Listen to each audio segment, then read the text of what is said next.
Being patient is the key to win this. Being patient. Being patient. Bruh! Hello guys, Steven Ducks here. So today we'll be talking about the current market conditions and how to really trade correctly in current market cycles. What do I mean by market cycles? Now, a lot of people think about, okay, the market is going to last pretty much the same during the year. And personally, I've been trading over 5 to 6 years, and there's a lot of actions going on. You have to basically adjust your strategies year by year based on how much volume is trading on the current market conditions. So let's compare the last 3 months and what we are trading in today's market. So back in May, June, and July, we've been getting anywhere between 200 million shares to 400 million shares on one day. Now let's look at the examples like KODK. This ticker traded around 200 million shares around $30. Now 30 times 200 million shares, that's close to $6 billion trade in one day. Now let's look at GRNQ. This ticker traded around 100 million shares at $3. So the total dollars being traded in that day is around 300 million. So when you see a dramatic decrease on the volume by looking at around 2 weeks of increments, you can clearly see there's something going on in there, and the KODK basically wiped out a lot of buyers and sellers. Then they want to take a break. That's where the market cycle starts. Now let's get into the trading habits. So when you are a short seller or a consistently profitable trader, especially when you're on a winning streak, it's really easy to make that type of mistakes because you think the current market conditions did not change and you want to make the same amount of risk or same amount of size to risk into a ticker. Then that's where you start to make your first mistakes. Because personally, I did make a lot of mistakes like that. As I said in the previous video, the biggest losses come after the biggest win. After when you enter into a market cycle, you have to be really careful with how you're supposed to size it in. And the second point you want to look at in terms of statistics. When you are entering into a new market cycles and you see there's dramatic volume decrease and you want to compare, okay, so am I entering a next market cycle or not? Because you don't want to make the mistakes that you want to adjust your size or adjust your risk. KODK, as I said, traded about $6 billion in one day. Now we're beginning around $600 million in one day. So that's a big volume decrease.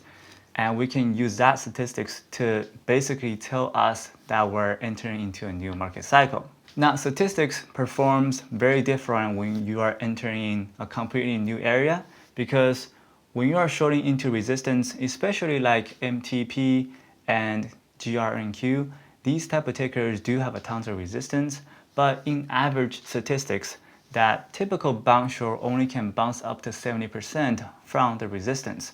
When we're entering a new cycle that buyers and sellers are too eager to get into a trade because they think the market is still the same.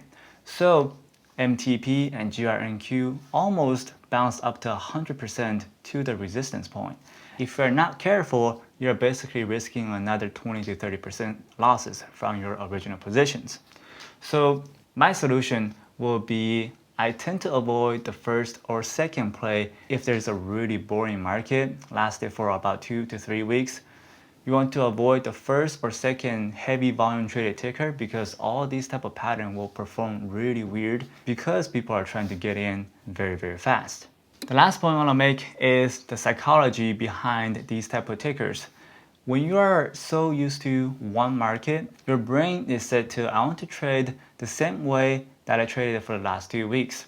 So when I size in into one point and I see a very boring market, everybody wants to go in and make their consistent gain and potentially more profits. And that's where you are making the first mistakes. As a patient, consistently profitable trader, you are basically taking advantage from the first wave of people making their mistakes to create opportunities for you that you can take advantage of. So that type of psychology is very important, and that is one of the major reasons I avoid the first or second play. So let's look at GRNQ. This is a bounce short that traded tons of volume, which is the second play after MTP.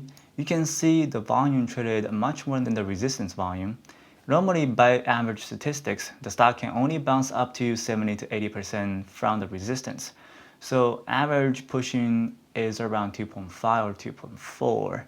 The resistance points at 2.8 actually spiked it all the way to 3, then dumped it all the way to 1.5. So this is one of the outliers that happens in the market, especially when we're entering into a new market.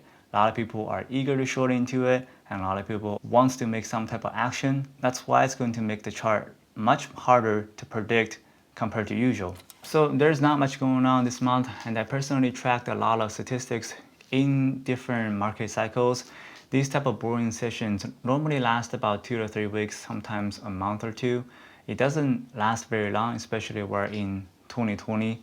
Just make sure to be patient, and when you see a dramatic change on the volume, always wait until the third place comes out. That can keep you from making mistakes, and also potentially can save you a lot of money. So hopefully my advice are helpful, and being patient is the key to win in this market. So that's it for this video. Thank you very much for watching. Make sure to hit the like button and subscribe, and I will see you guys in the next video.